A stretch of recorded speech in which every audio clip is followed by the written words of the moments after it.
This episode of The Edge is brought to you by Audible.com, offering more than 180,000 titles for smartphone, tablet, and desktop. To get a free audiobook of your choice and help Trek.fm at the same time, visit audibletrial.com/trekfm. And also by Enterprise in Space, an international program of the nonprofit National Space Society.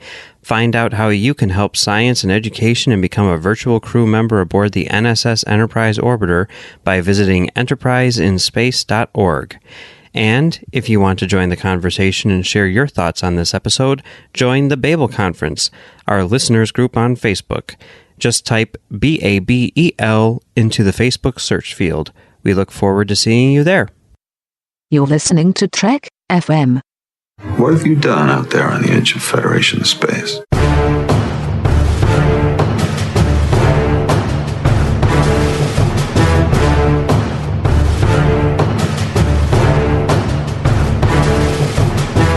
Hello and welcome to Tracks from the Edge, Trek FM show in which we provide audio commentary for every episode of Star Trek. I'm Mike. I'm Max. And today we are going to be taking a look at Star Trek Discovery, Season 2, Episode 1, Brother.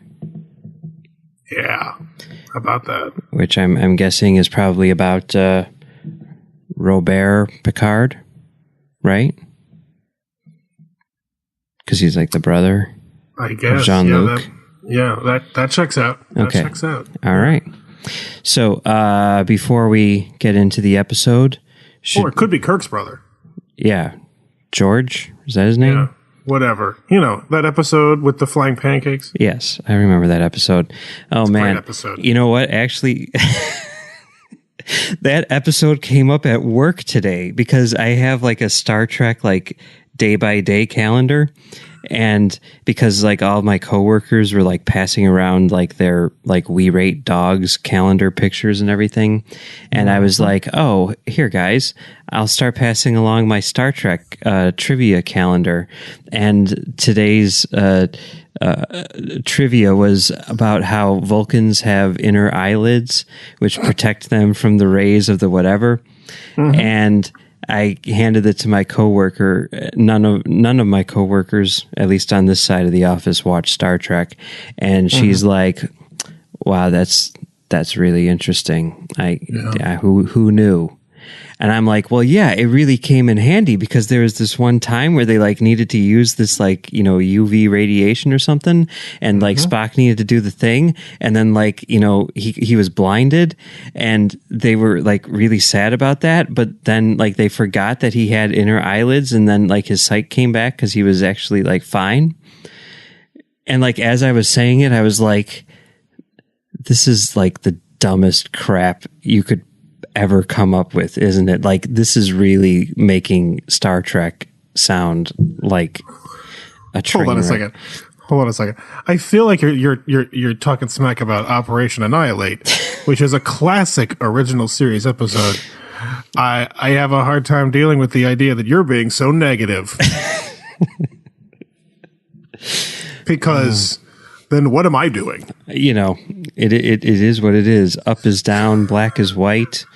I guess this is the mirror universe, you know? Giorgio's going to show up at some point. I've been thinking for about 2 years now that we might be in the mirror universe, and it checks out. Yeah. All right. Well, anyway. So what were we talking about? Oh, yes. I think we're talking about modern America and its relationship to Star Trek mythology. Anyway, so before we get into this episode, let's talk about some of the people who are working on it, as we do. Okay. This episode was written by Ted Sullivan, Gretchen Berg, and Aaron Harberts. Gretchen Berg and Aaron Harberts were the showrunners of Discovery at the time of writing this episode. They no longer are. Ted Sullivan has been with the show for a while, like I think basically since they started shooting it. And it's directed by Alex Kurtzman, who, of course, is the co-creator and current showrunner of this series, and has previously directed a couple movies, including People Like Us and The Mummy. And Colonel Kurtzman. There you go. People Like Us, if you haven't seen it, it's really pretty good. It's a very, very autobiographical movie about a guy who finds his long-lost sister after they're both adults or something like that. Yeah, it sounds great. Stars Chris Pine. It's good. Check it out. The Mummy, not so good, although well-directed, I would say. And I think it's really interesting because Kurtzman has been doing tons and tons and tons of interviews lately. And there's this one podcast for Variety, I guess it is, where he's talking about, the show and everything like that. And he talks about how he directed the Mummy, and it was a really terrible experience. And basically, this guy who's known for writing all of these massive blockbusters like Transformers and Star Trek and Amazing Spider-Man 2 and all Hercules. This other stuff. Yeah, I don't think that qualifies, but sure, yeah. I mean, he's a god. He's like a champion. I mean, how is this not fit? I mean, it was like, syndicated television too, but whatever. Okay, fine, whatever. Anyway, after making The Mummy, he was like, wow, that was a terrible experience and very, very unfulfilling, and I'm kind of done with this, and from here on out, all I want to do is make movies and TV shows which mean something. And he said, he's like, basically, all I want to do is Star Trek. And then he talks about how he really they were in post-production on season 1, and he really became heavily involved in post-production. And that was just his thing. And that's what got him back on track. And I think that that's really interesting because, we talk a lot on commentary, Trek Stars and everything about how, what has came before, influences or colors or gives us some sort of indication of what is happening now.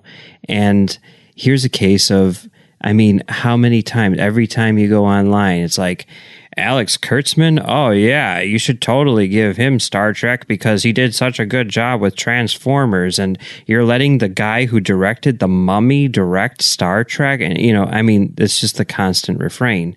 And here, it's a case of he's yeah, you're right. That those were terrible, and hey, I learned from that, and now I'm doing something which isn't. So I found that to be interesting. Yeah, when you follow the industry long enough, you realize that you can't really learn that much about somebody from the big studio production that they were involved in, especially if they were the writers. It's just not that illustrative of what they are underneath all of the studio machinations. It's just it's not a good indicator. Yeah, it's fascinating. I don't know. I find it to be fascinating. Speaking of fascinating, should we take a look at this episode? Let's talk about this episode, man. All right. All right. So, I don't know where you're at on your little playback thingy, but how about we go to right after that CBS All Access logo cuts to black. So what we're going to do is we're going to give a countdown, and then we're going to start this up. You can watch along with us or not. It's totally up to you. We're going to give a countdown. We're going to say start. We're going to hit play, and then we're going to talk about Transformers. Let's do this. You ready? All right. All right. 3, 2, 1, start. All right. Last season on Star Trek Discovery, there were Klingons. This is quite the previously on, by the way. This one, they went all out. Really, this is this previously on plays like a Transformers movie. You mean it's a little It's disjointed, it's bananas, it's very long, but you don't really know what's going on. It's very loud, there's a bunch of explosions, characters are saying things that don't make sense in context because you don't know the intricate mythology behind the scenes. And then like, oh my god, the episode started? Wait, was this the thing? Yeah, it's crazy. It's also cropped. How about that?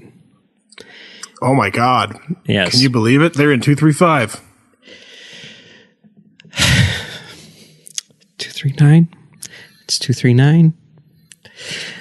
The original season was in 2-1, and this one's in 2.39-1. So they cropped everything from this opening to make it match with the original season. I'm, opposed to that idea, but I guess it doesn't really matter since it is just a previously on.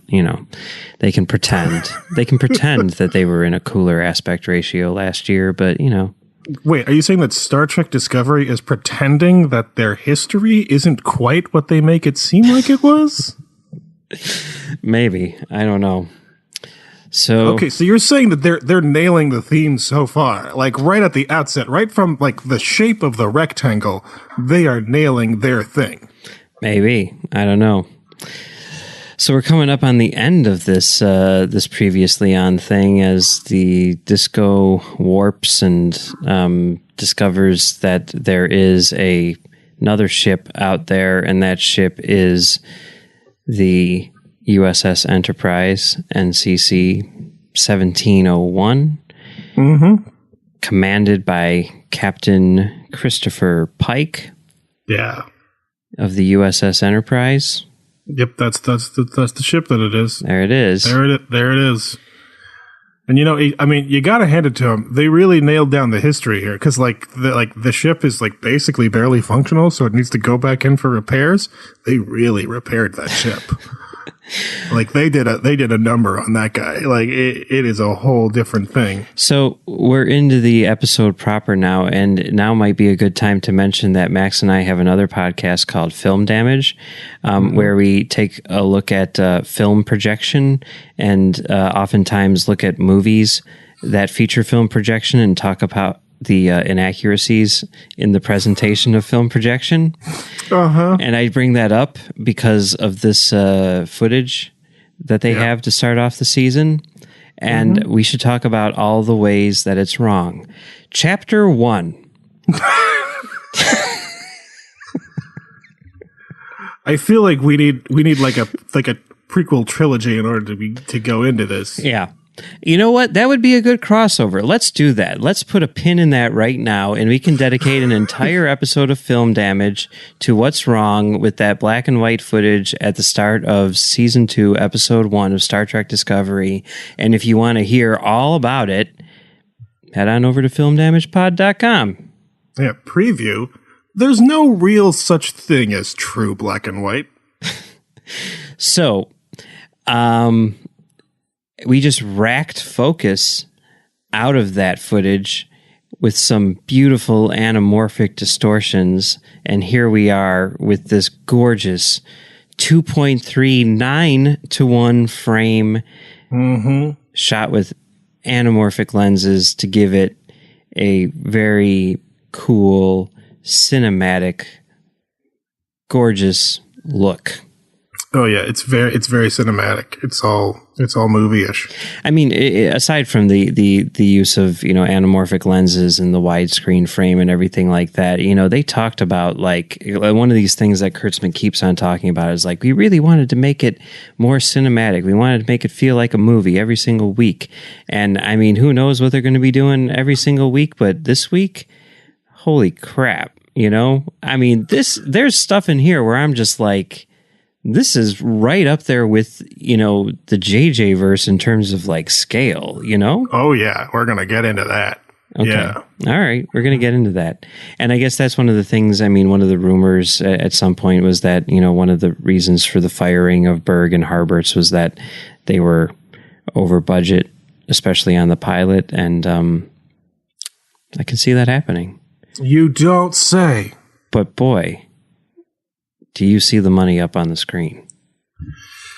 Yeah, they spent a lot of money. All right, so here we have this flashback to when they bring Michael Burnham home, and she gets to meet Spock for the first time, and it doesn't go tremendously well. Yeah. So we're right off the bat, we're in what I consider to be a JJ influenced thing, because this is very Losty. Okay. It's a big flashback to establish something that they do not establish. Like, it is a hint. It is like, oh, something happened between Michael and Spock when they were kids. Yeah. We're not going to go into it, but something happened. It's a mystery. Here's the thing. Kids get into fights. You know what it was? She was playing with a toy, and Spock was like, you're playing with that illogically. And she's like, shut up, Spock. And she threw the toy in his face. And they got into a big fight. Like, I don't care what the dumb thing was between Michael and Spock when they were kids. Sorry. The mystery is not working for me, guys.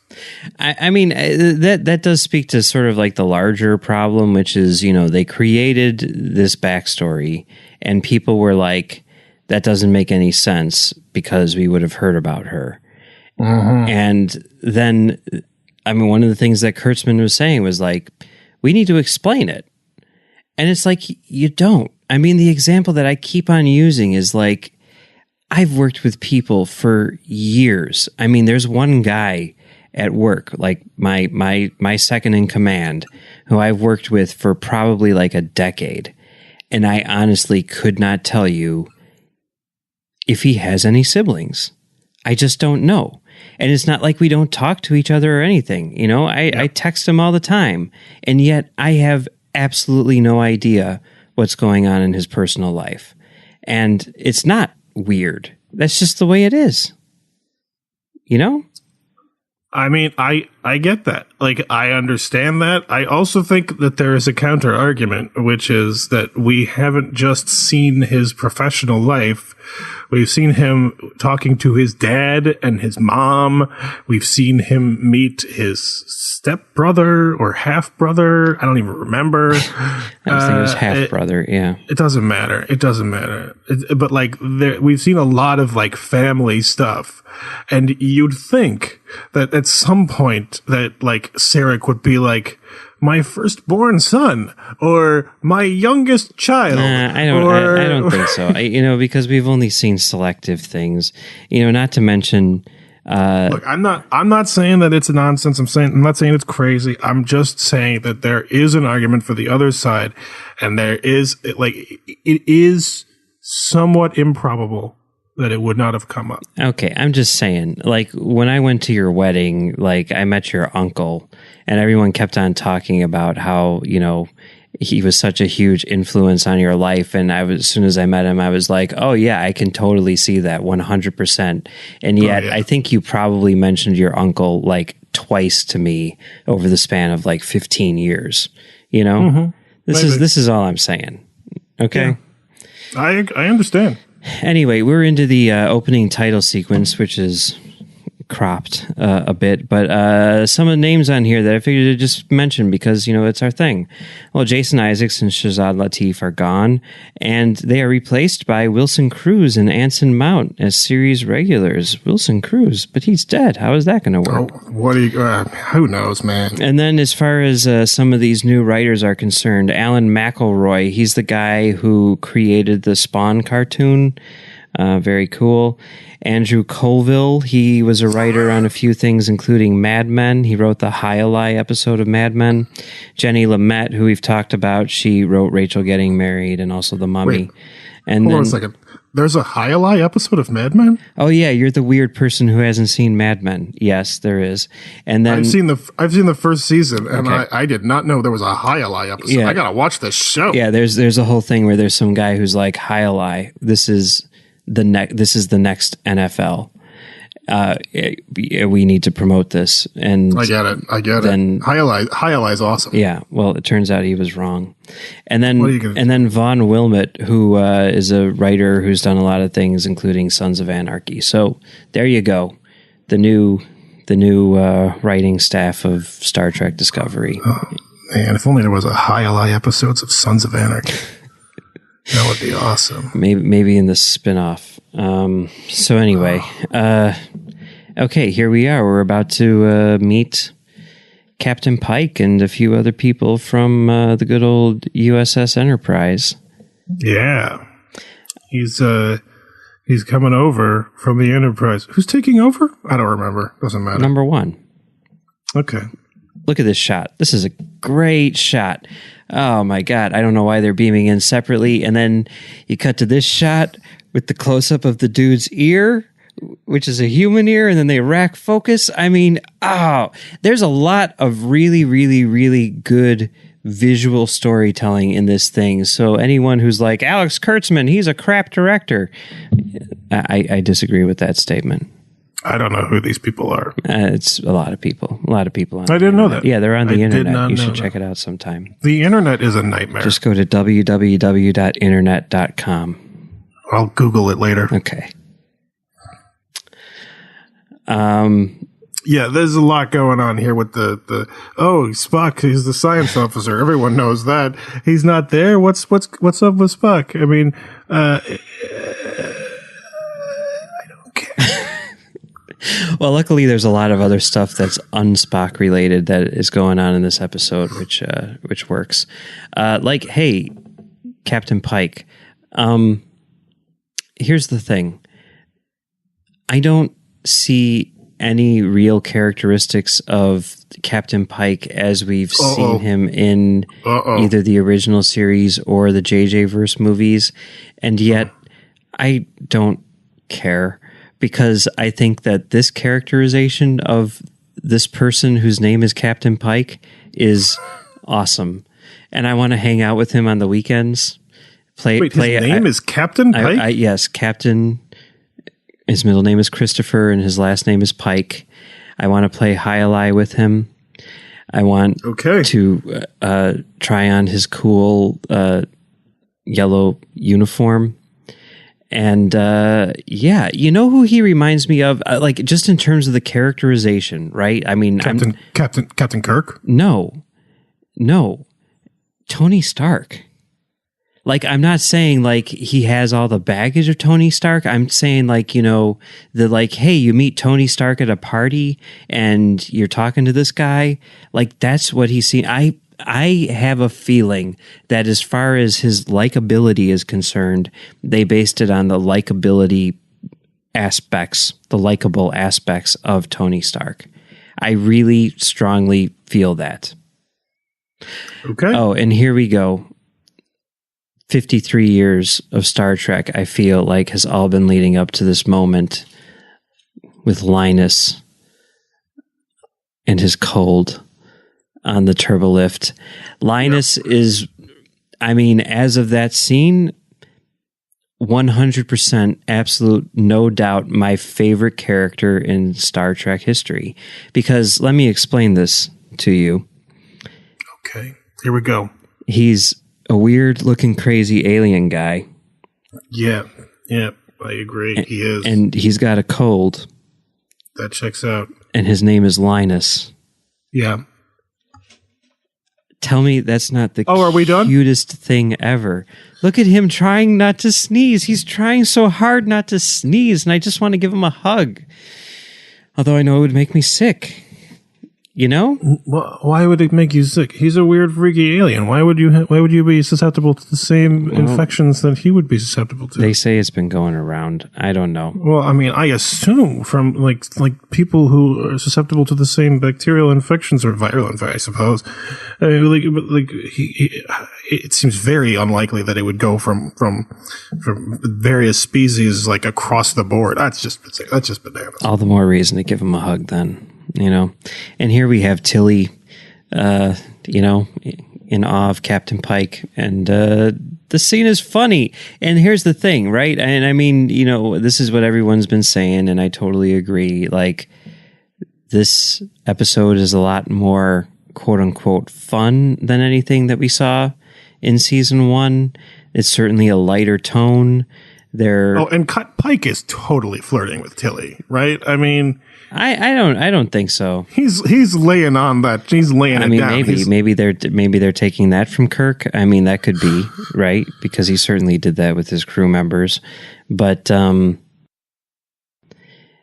yeah, I mean, the one thing that the one quality which I think is a holdover from the other incarnations of Pike, he is very much all about his crew, right?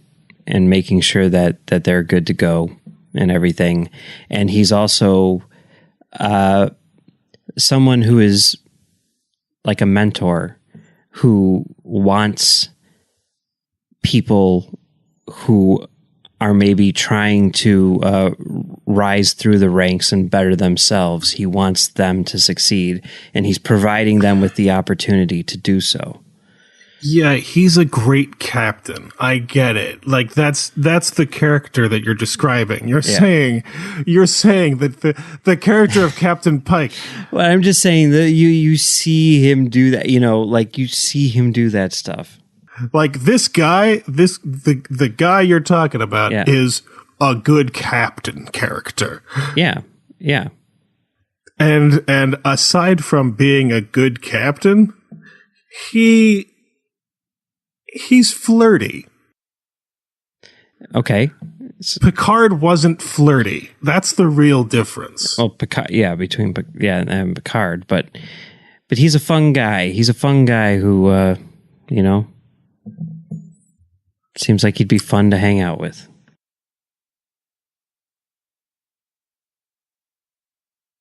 I'm sure he would be fun to hang out with when he isn't working, and when he is working, that fun would be very disarming. Well, I mean, that is definitely a very Kirk thing, that was going on the Kirk Enterprise all the time. And that, at least in one timeline, not this timeline, but in another timeline, Picard or Kirk or Pike, whichever one you want to pick, was the other one's mentor or whatever. So, yep. So here we have Culber and Stamets. Yep. Yeah. Stamets having a hard time, obviously. And yeah. Yeah, remember when one of the protagonists from the show murdered that guy last season? I do remember that. That was an interesting turn of events. That totally took me by surprise. I never in a million years did I think that was going to happen. So anyway, and there is Tilly. And hey, Spore Drive is out of commission, and they're packing some stuff up, moving on.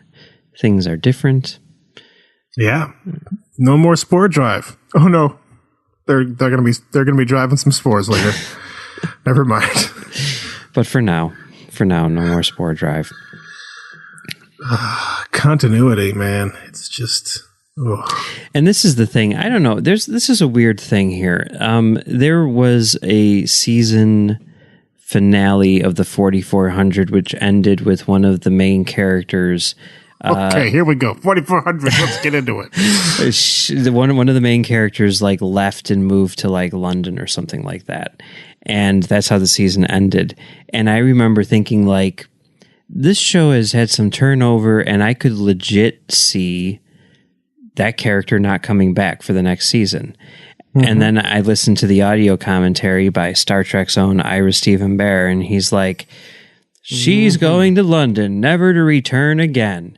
And if you believe that, I've got a bridge to sell you. And it's like, okay, so he doesn't even think that he's pulling a fast one on the audience. He's assuming, even though he did on me, right? He's assuming that the audience knows that she's coming back and that this is a plot device. And I always thought that was weird and kind of disappointing. And yet here we have a case where we know that that's the case because it's not in a finale, it's in a premiere, and we've just seen this guy's name in the credits.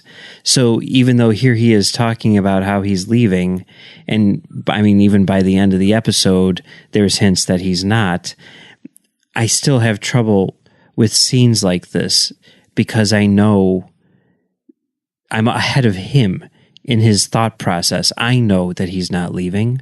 So, well, look, I think that what's happened here is that they have they've stacked the deck against themselves by pulling the massive Michelle Yeoh bait and switch, and they are trying to outthink other people trying to outthink them. I don't think that's what's going on here. I think they're just using a plot device, which is fine. You know, I mean, they're at no point do they say like, oh, surely people will think that he's going to be gone. I mean, they're playing the Ira Stephen Bear thing here. You know, if you believe that, I've got a bridge to sell you. But I don't know if he actually said that.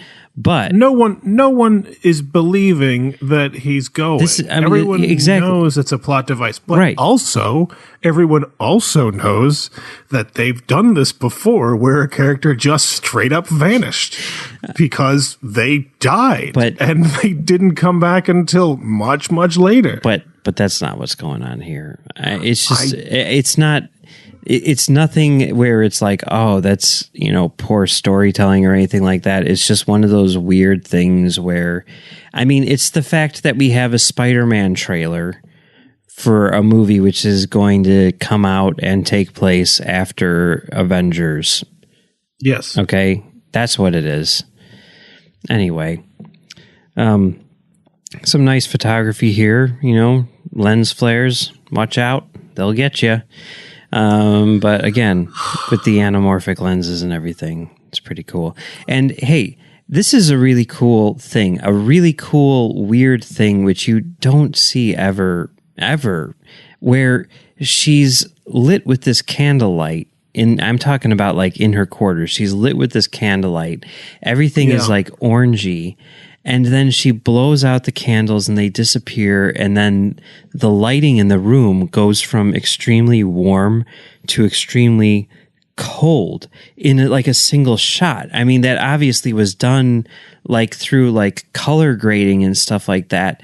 But it's like so effective. It's like the room becomes like a different place, you know? Yeah. I mean, it was lit. To be a little cozy reading area. Look, and then she turned out her reading light and the room was darker. Look, here's the thing. It's a very real world thing, but it's something that you don't really see, especially in Star Trek. I remember watching Star Trek Generations and the special sneak preview at the Hillside Square Theater. Or was it the Hillside Mall? I always get them confused because they're right across the street. It was not the Hillside Mall. That was not a good whichever theater. Was the one you would be complaining about the audience. I would say the one that is now a church, but they're both churches now. So I don't know. The one that was to the north of the expressway. The one that was always slightly angled because it was built on top of a landfill. There's one person who lived in the western suburbs of Chicago who's like, I know what they're talking about. Anyway. Shout out to Todd. Anyway, so would it be crazy if his name was Todd? It would freak me out, but yeah. So anyway, regardless of any of this, I saw Star Trek Generations there, and there was like, it was shot like a movie, and there was the whole thing where they were outside the Saragossa Star, whatever it was, the thing which was going, whatever they were doing, and the light.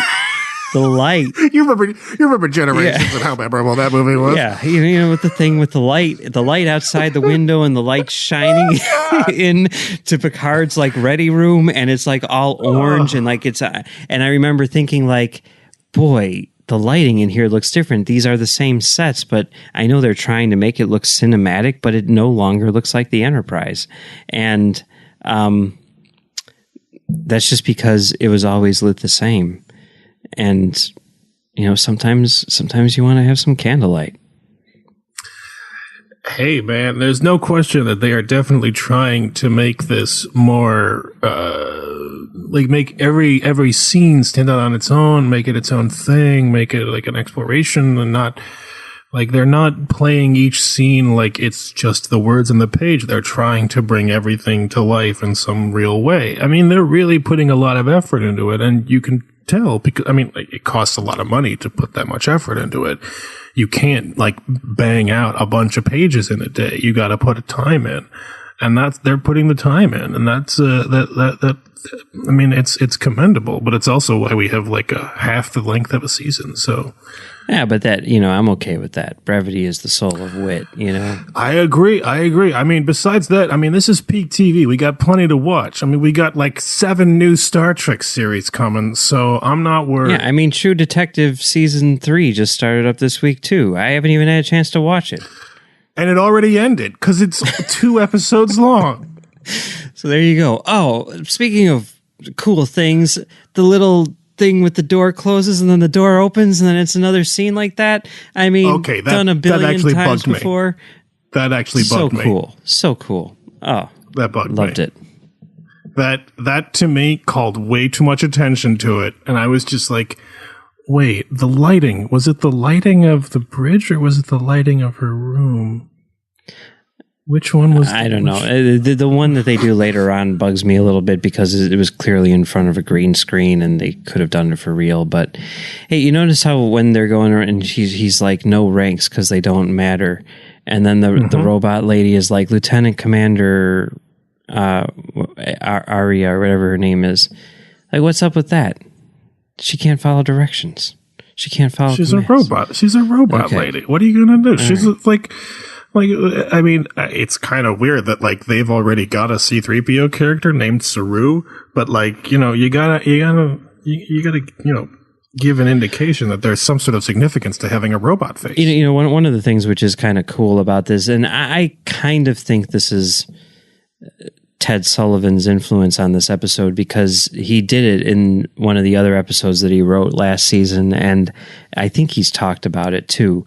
Like the idea of sort of giving like the bridge crew, these people who are just, filling out the seats, as they say on the original series or whatever, giving them all sort of like a moment and like dialogue and like a chance to sort of develop characteristics of people and stuff. I like that. That's cool. I mean, the stuff, between the helm and the ops, that happens, pretty soon. Some of my favorite stuff. And also, here's a weird thing. This is just a me thing, I'm sure, but like, I was like sort of half-heartedly rewatching all of season 1, like this week leading up to this episode. And like, when I got to the final episode, I was like, wow, Detmer's eye is really blue. Is that supposed to be like a robotic eye? And then I looked at it and I'm like, yeah, I think it is. And then in this episode, like every single shot, all I can see is how extremely obvious it is that it's a robotic eye. Yeah, she's got like a First Contact Geordi eye. Yeah, I did not notice that at all. Which really begs a serious question about that freaking visor for all those years. But what are you going to do? Well, also the visor that the dude was wearing in this episode, am I right? You're right. Okay, here's a question. Yeah. Remember when that spinny camera thing to take pictures of the debris field? Yeah. Why is that spinny camera thing spinning around? How do they not have like zoom lenses? Is it spinning around from like one camera to another camera? Oh, it's taking pictures of the same thing. What is going on, guys? Discovery is the Bolex of starships, apparently. I don't get it, guys.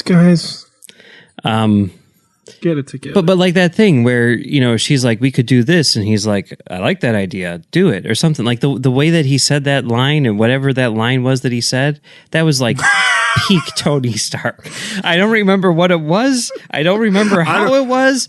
But it was exactly like Tony Stark. How he said it. But you know what it was like? It was like how Tony Stark sometimes says words. Yeah. You get it. You know what I'm saying. You know exactly what I'm saying. So. Yeah, it's like that part where he was like, "We have a Hulk." I was like, "It's a little on the nose." Yep. Anyway. Okay. So,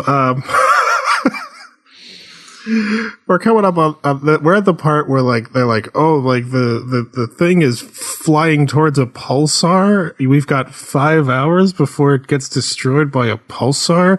That's 5 hours away that we didn't see coming in. There's a pulsar 5 hours away. No. Guys, no, that is J.J. Abrams ticking clock nonsense, and I can't stand it. You just made up a line to say, oh my God, it's going to be destroyed. We've only got this much time. What are we going to do? We've got to do something incredibly dangerous. We got to put ourselves in harm's way in order to save those people. All right, let's do it. How are we going to do it? I don't know how we're going to do it, but that pulsar that we haven't seen and hasn't been established beforehand, except for in dialogue when we said it was really dangerous, that's serious, right? I mean, take it from me. Okay. It exists. JJ does that, but so does every single other incarnation of Star Trek. Yes, except what every other incarnation of Star Trek doesn't do is force the characters into absurd action sequences as a result of it. Okay. You know what? I think they would if they had the money to do that, and regardless, this action sequence in particular is awesome. So, here's a question. This is me putting on my nerd cap. How did they get the correct colored spacesuits for these guys, since they've got like the alternate uniforms? You know. Well, I assume that like when you're in a hospital and you get replacement scrubs from like the scrubs machine. Like they go up and they put their they put their badge up against the machine, and the machine is like, "Oh, you get red scrubs." Yeah, no, you know what? That is probably actually accurate. Come to think of it, because like we see Burnham's like uniform being created, and I'm sure it's done very specific. And they even talk about that a bit in Calypso, right? Like the replicator can, like we've got these here. Yeah, the machine is spitting out the clothes. Okay. I don't have a problem with that at all. All right, that's fair. That's fair. When this was going on, I was like, okay, we got 2 people going on this mission that we do not know. Yep. Which of these 2 people is going to die? Because it's not going to be both of them. Right? It's not going to be both of them, because if it's both of them, it's too obvious. But here's the thing. One of them's wearing a red shirt. Yep.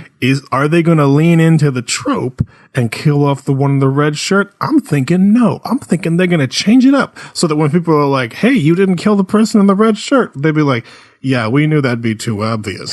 So we killed the other one. So the other one's going to die. And then the other one dies. That's some Princess Bride reasoning going on right there, right? No, it doesn't take that much thinking. There's no circular thing here. It's like, here's the thing. You're going to put the poison in that cup because it's not red. I don't know. You know, I would have seen either way. Like this little moment here where the music drops out and they're like looking, and he's like, well, really? Are you surprised? Like you'd never see that in season 1, you know, and I kind of like that. I mean, I loved that moment. I thought that was great. Oh, no, that was a great moment. No, I loved it too. Yeah. But I mean, I love that, like, you wouldn't see it in season 1 and you are seeing it here. And there's just something about, like, I mean, like, I loved season 1 and I loved the story that they told, and I loved the tone that it had, and I wasn't missing humor or anything like that. But like this episode, like this sequence, everything, the tone of it and everything, like they weren't kidding when they're like, well, we're not at war anymore, so we can make things more fun. And like, this is a lot of fun. I mean, this is, you know, it's a blast. It's very enjoyable and exciting and all the rest of it. And I think that's cool. Sure. Oh, that guy just died. Yeah, he got blown up because he wasn't wearing red. Perhaps, but here's the weird thing, right? Like, no, that's why. No. Like, okay. But here's the weird thing, like, and this is me putting on my nerd cap again. Like, they're like, oh, well, we know that the uniforms on the original series are different So we need to explain that by giving them different uniforms that have, like different colors. And of course, it's the yellow, the blue, and the red. So there you go. Except at this point in time, there wouldn't be any red. So now do they need to reverse engineer something to explain why their reverse engineering is faulty? Oh boy, you're doing the Princess Bride thinking that. You're running in circles here trying to figure this here's out. the thing, I don't really care, but I think that they've got what's happening is it's somewhere like at Starfleet Command, Michael Okuda the Seventh is like, I've got a better design for the clothes, and they're like, all right, well, let's start phasing it in. I mean, that's basically what they say, and that works and whatever. But I mean, all of that being said, all of that whatever, and I mean, it's not required. They don't have to do it overnight, but this is where we're going. So you get comfortable with it. Try it out. You don't have to do it tomorrow. I mean, but eventually we're all going to be wearing these. Well, I mean, we were talking about this last time. Just that idea of oh, this thing bothers me. On a logical level, just because it is a gap which is obviously present because, hey, this show is being made 53 years after that other show was made, and these things happen, and you got to make it something that people actually watch and all the rest of it, and all that stuff. But you do really sort of feel the need to fill in those gaps in your head. But yeah, I mean, what you're saying about phasing it in and everything, that is a perfectly reasonable thing. I mean, I've had numerous people who I've talked to who have been in the military say they don't just say, okay, starting on Wednesday, all of the uniforms will be this. No, they're like, oh, you ripped your uniform? Oh, well, then you can have one of these new ones. You know what I mean? Yeah. So yeah, I was already on board for the phasing in of the new uniforms bit. Yeah. I don't have a problem with it. It makes sense to me. That works. I mean, if you want to complain about some sort of continuity issues, I mean, complain about how they have holograms everywhere all the time. That's and fine. In the original series, they're like, "Whoa, that's some impressive holographic technology." No. That We've already billboard been you over got this. there. We've already been over this. This is what happens. It's the same as 3D in movies, right? They create the hologram technology and they're like, this is the next big thing. No one will look at a flat TV screen again for the rest of their life. And then after a year, people are like, oh my God, these holograms are just garbage, aren't they? I do not want to look at a hologram. Can't you just give me a plain old regular TV screen? And then they're So like, Kirk fine, was okay, like, fine. These holographic candles are a real eye strain. Can I just have a monitor that has candles? Exactly. Yes. Oh, and don't actually change the lighting in the room. That's a little much. Let's dial it back on the immersive experiences, guys. That's, that we've seen that happen. We've seen that happen in the real world. And I think that's a reasonable explanation. Sure. Yeah. I mean, hey, we're in a weird place where we're trying to justify technological advances and strangely technological recessions, which is a fascinating concept that I don't think we've seen since the Middle Ages. So the idea that it might happen in the future isn't impossible. It might be implausible, but let's say it happens. Yeah. So here, look at this set. I mean, wow. There's a lot going on here, and it looks great. Yeah, they really spent a lot of money on this. But you see it all up on the screen. Yeah. Oh, when I heard that voice, I was like, oh, snap, it's Tig. And I was really happy because I like Tig Notaro. Yeah, she's cool. I the only thing I've ever seen her in is Instant Family. But she was good in that movie. Yeah, I haven't seen that movie. It's not good, but it's interesting. It's either the best infomercial you've ever seen, or the I mean, that's it. It's the best infomercial you've ever seen. It's like if they took... What are they selling? They're selling adoption. They're selling the idea of adoption. And I mean, it's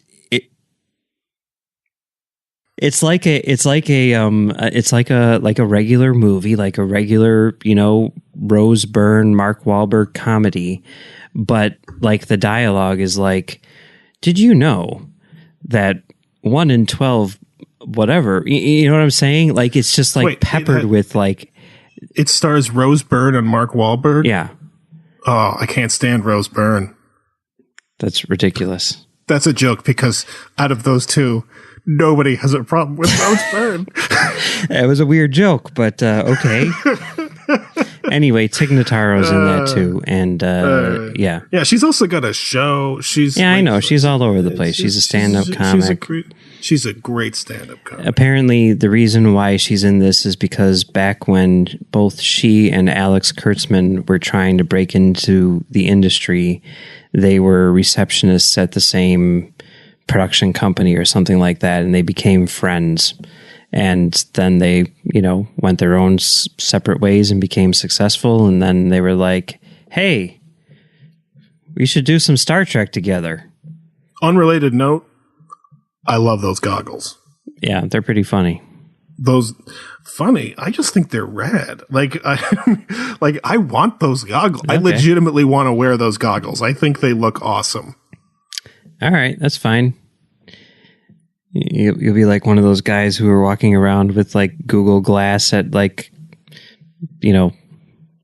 fancy dancy functions, pretending like they're all cool. I do go to a lot of fancy dancy functions. That is a thing that I do on a regular basis. You've nailed it. That's who I am. I'm just saying. Yep.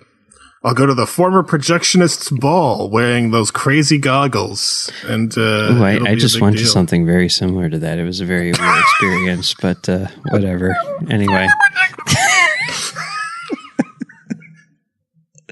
But they did it at the screening room where Roger Ebert and Gene Siskel used to watch all their movies. So that was God. What kind of goggles were you wearing?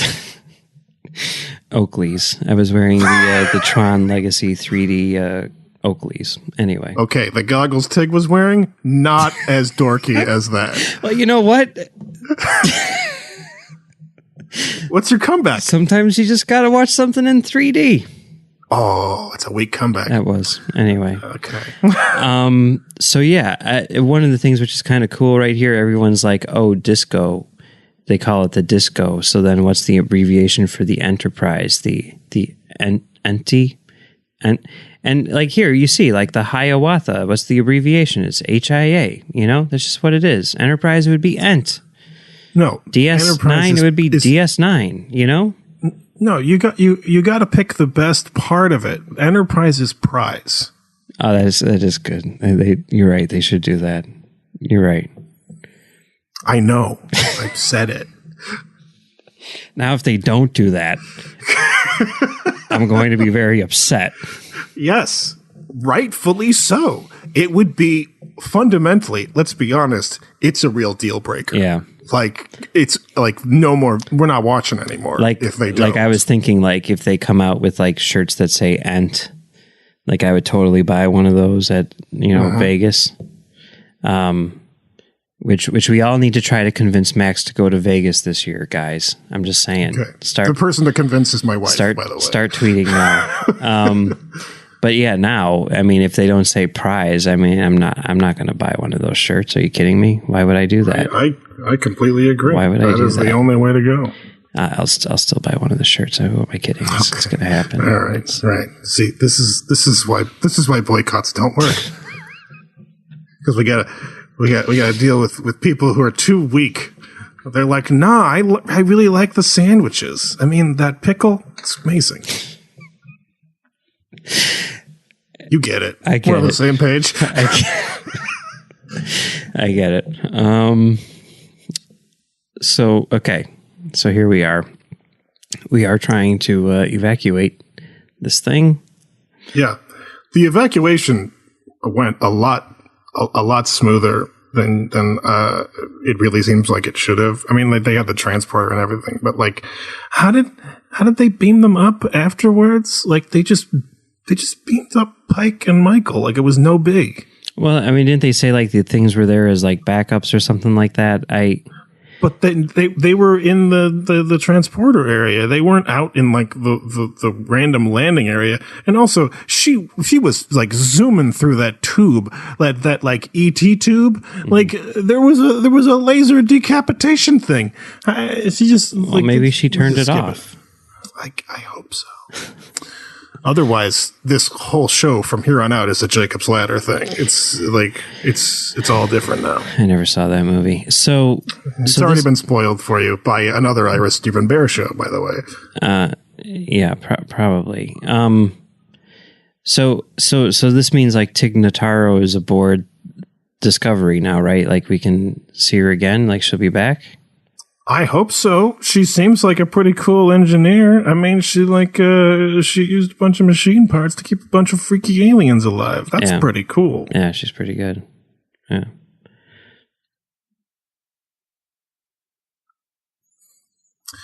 Yeah, so here's the thing exploding because they're closing in on a pulsar that's so close that everything had to be super intense. I don't like it when action feels forced. And I really hated it when that thing exploded and she was knocked out of the room, which knocked out the little support thing that was holding the doors open, and she's not strong enough to open the doors, but she needs a man to open the doors for her. Come on, it's 2019 apparently. I think I guess. Okay, yeah. Most of the science here is so far over my head that I accept it. That's good. That's good. Play the sci-fi technology. That explains why the man had to save her. Okay. All right. I don't really have a problem with anything aside from how forced it is. That like the thing blew up and added an extra dramatic beat to this when it didn't need to be there. I don't think that helped at all. Maybe, but this moment right here where, I mean, because you always see the like, oh, a piece of shrapnel got, stuck in someone's leg, right? You see that happen all the time, and it's like, oh, don't, you have to pull that out, but it's going to hurt. Yeah. And here, the idea of it being like a piece of like hot shrapnel. Yeah. And like you can't pull it out because how can you like wrap your hands around that? And oh my God, that must really, really, really hurt. Like that's a very painful take on an old cliche, I don't disagree. I mean, it looks painful. I mean, she screams so loud that it like blows out her microphone. I mean, yeah, I just think that it's a very scary, interesting thing. Oh, that did not beam up. Yeah. My wife was like, why didn't that thing beam up? And I was like, who cares?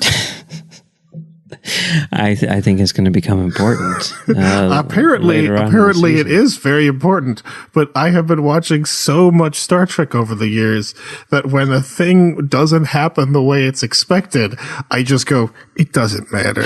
They're just going to make up some nonsense to explain it. It really doesn't matter. See, this is another scene which we would never see in season 1, which is just like two people just like super excited about like a science thing. And I mean, yeah, they were excited about like science things before, but there was always the sort of sense of like, if we don't figure this out, everyone's going to die. Whereas here they're just like, we could actually like do something like really super cool with this. And it's just kind of a cool thing. And let's do this. It's like the clock is ticking or whatever. We need to figure this out because like, if we don't, and it's not like, they need to convince like the captain or whatever, like, we've got to do this. And he's like, no, we can't do that. We can't stick around. We got to save the ship.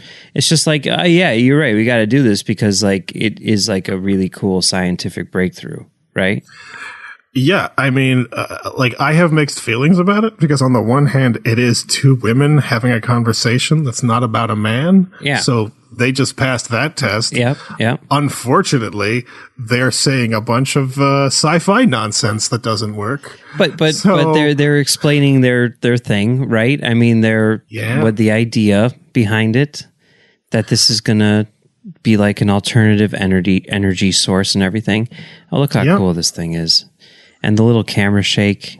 Oh, it works so well.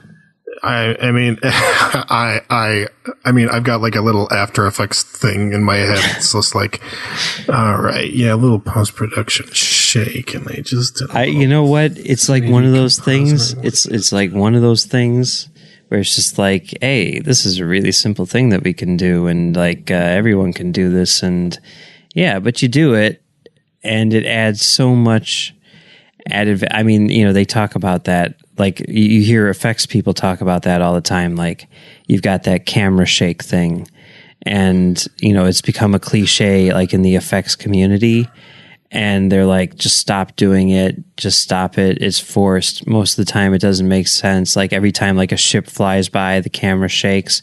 And I saw some visual effects guys on Twitter like talking about how much they hate it because it's such a cliche.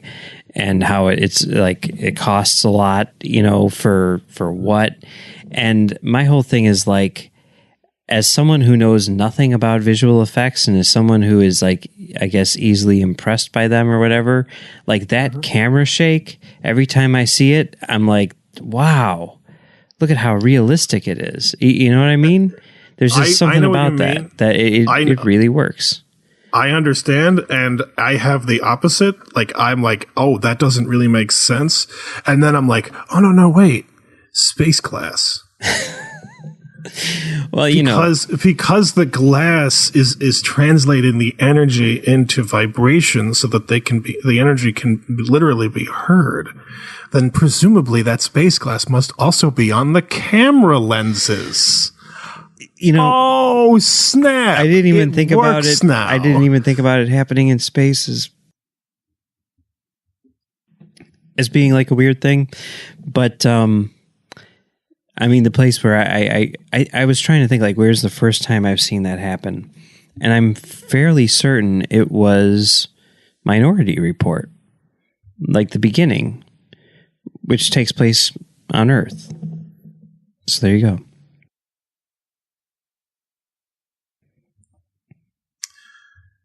I don't know. What are you gonna do? So here's Pike. He's like, what's with these standing desks? Yeah, he's like, how come there isn't a couch here? Let's get comfortable. Okay, I didn't think about it that way, but maybe you're right. Oh, that fortune mentioned a cage. Oh, snap. Can you believe it? That fortune cookie Fortune is hinting at his future, trapped, unable to communicate except through beeps. Well, actually, I'm pretty sure that the cage takes place before this. So, sorry. I'm talking about the wheelchair. Oh, I thought you were talking about, like, the titular cage. It's tied into the cage and his eventual fate of being in a beeping chair. Okay, all right. It's interesting. Not every cage is forever, man. Yeah. Well, guess that can work. Yeah. I'd like. How old is the actor that plays Sarek? Because I think he's older than Mark Lenard was ever when he played Sarek. Is that how you pronounce it? I thought it was Leonard. I feel it's weird if it's Leonard, because then it's like his last name is Leonard, and the guy who plays his son, his first name is Leonard. I think it's Lenard. I don't know. It doesn't matter. It's a name. You can get names wrong. James Frain is 50 years old. Okay, so he's much older than he was in the original series. That's fine. Whatever. It doesn't matter. Mark Leonard was 42 or 43, something like that. Wow, he looked amazing for his age. I guess that makes sense. Here you go. Mark Leonard was born on October 15th, 1924 in Chicago, Illinois, USA as as Leonard Rosenson. Ooh. So it is Leonard. He took out the O and it's his stage name. So there you go. All right. That's cool. Yeah. Oh, that's interesting.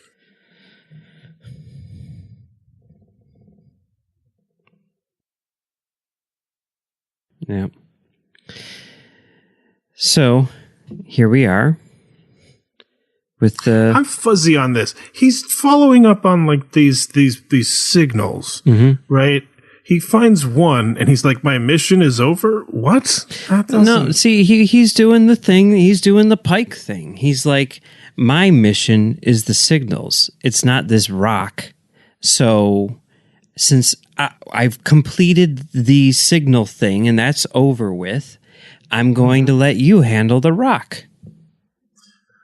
Okay, so yeah, fine. I mean, I guess they're doing they're literalizing the co-parenting metaphor. They're just saying like, oh, like no, homework, that's your dad. Like, that's not me. Yeah. So that shot there, I love when they do shots like that. I mean, that's like a perfect like cut sort of thing where she's like standing in front of one door and then it cuts and then she's standing in front of another door. I mean, it's a great thing. I love it. I love it when people do things like that. However, most people would actually just do it for real, and that was clearly, I mean, unless they were like, there's no physical way. She was standing in front of a green screen, and they just changed the background. I mean, yeah, yes. If that's not the case, then it was the best time it was ever done in the history of movies. But yeah, it's a little weird that she's, just going into this dude's quarters and messing with his stuff. I'm not sure that I would appreciate that if I were Spock, but whatever. I mean, it's super strange. I find it odd that it's just totally cool that she can go through all of his stuff. But you gotta think that Spock at some point was like, no, I don't need privacy. Everything I do can be out in the open. Yeah. That chess set's cool though. Is it? Yeah. I like the little, like, the way that the pieces are like segmented. Who are you gesturing for? I don't know. I'm just gesturing. Yeah. Okay, so God, more JJ-ish. All right, so Spock's disappearance is connected to the mysterious signals from deep space. Yeah, because apparently he's looking for him too, right? Oh, God, guys. And you could say that they're red spheres, right? They're totally red spheres, guys. But that's okay. That's okay. Now, there's something, I forget what it was, but when they were first revealed, like, this is like the premise of this season, like, there's these 7 things or whatever, there was something... 7 Infinity Stones. There was something that someone said, like, oh, that sounds a lot like this random thing from this random episode of the original series. And it was like one of those fan things where like people always do that, and usually you hear that and you go like, okay, that's a bit of a stretch. There's obviously that is not what they're doing, but nice try, guys, because we've been brainwashed into thinking that it's all connected and everything has to be a reference to something else all the time. Wait, what was the episode? Well, that's the thing. I can't remember what it was, but I remember when I heard it thinking like, that checks out. Like that's quite possibly the case, but I don't know what it was. So well, we are really on the ball today. Yeah. Oh, and here we are into. Okay. All right. We don't ever need another shot of a person in a room writing on all the surfaces because he's obsessed with some mystery. Guys, Hey, Deep Space Nine did it first, right? Yeah, Deep Space Nine did it first. Come on. All right. Well, hey. Oh, and here we're getting a look at the new star of the new Star Trek show, Section 31. Yeah, look, it sounds cool, but it also sounds very fan fiction-y. Whatever. I'm very curious to see what they do with Section 31 here. I take it back. This Discovery seems at least twice as fan fiction as that. So, well,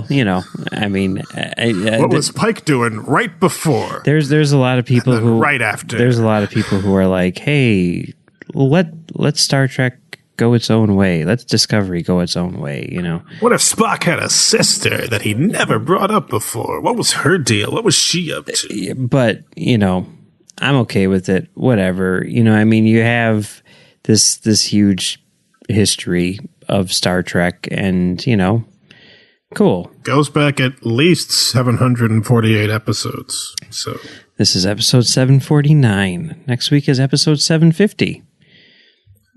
Yeah. Spoilers. And with like four new Star Trek shows coming? We're gonna hit like the big 1K like by like freaking probably like 5.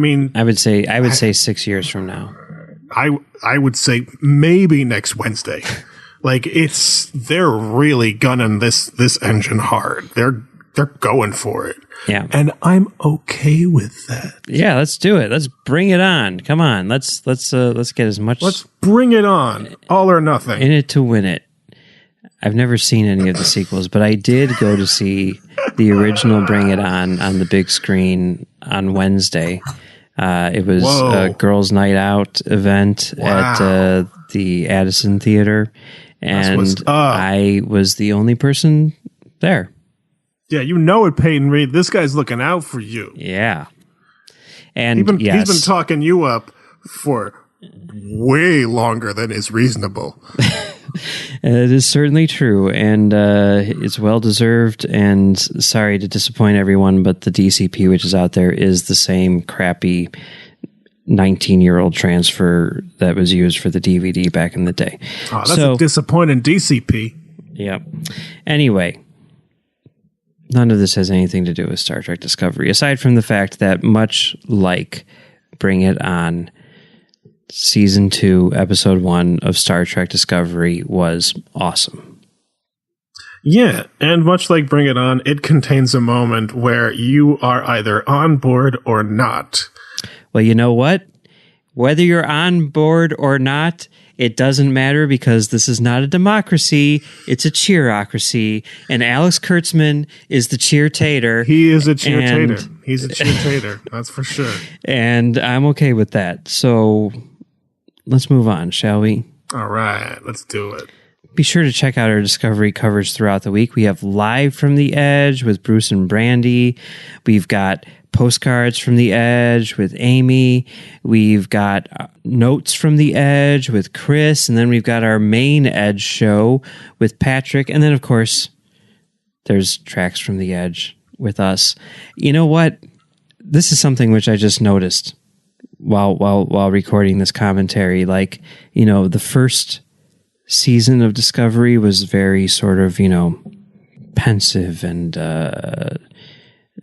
dealing with a lot of tough issues and everything. And this is like fun. This is bombastic. This is great. And I feel like whether accidental or not, our commentary has reflected that change in tone.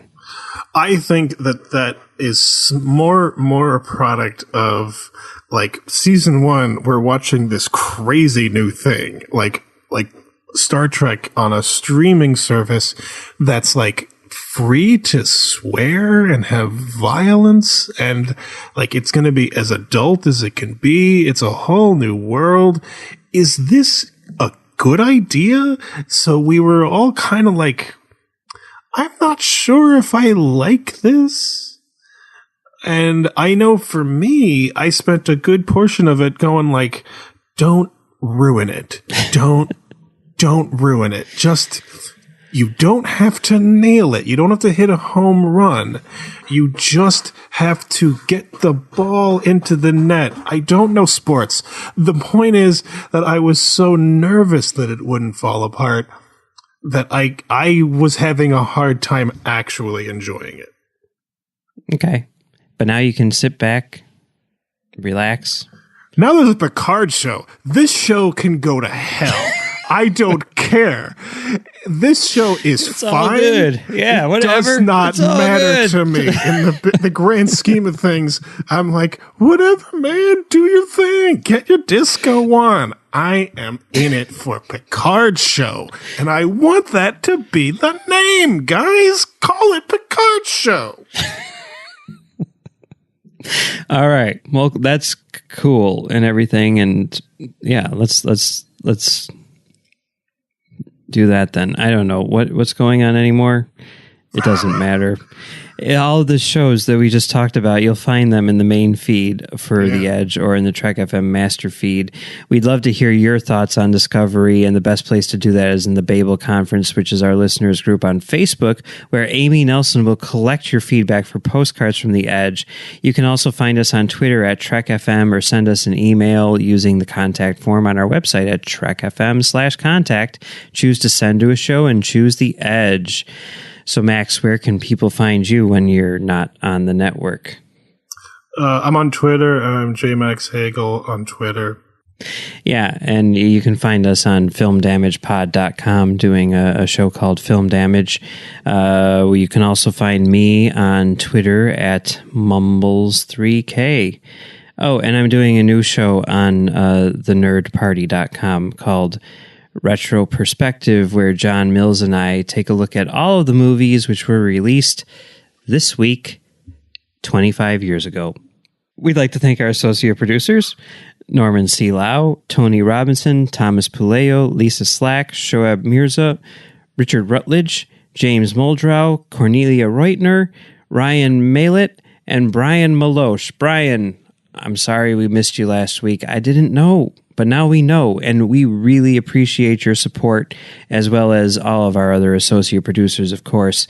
If you'd like to help us keep all of our shows going and even become an associate producer yourself, visit patreon.com/trekfm for all the details. All right. I guess that's pretty much it for Star Trek Discovery, Season 2, Episode 1. Next week... Oh my God. Are you ready for this? Are you ready for this? I don't know. Let's find out. New Star Trek, directed by the one and only Jonathan Frakes. Are you kidding me? Jonathan Frakes. I don't know that. I don't know who that is.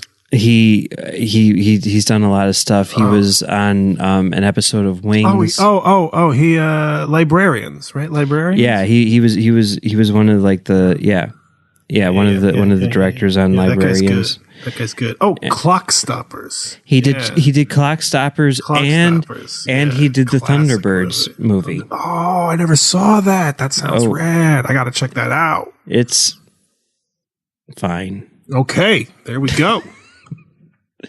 But he's coming on to do another episode of Star Trek Discovery next week. Can't wait. Episode 750 of Star Trek. Can you believe it? I can't.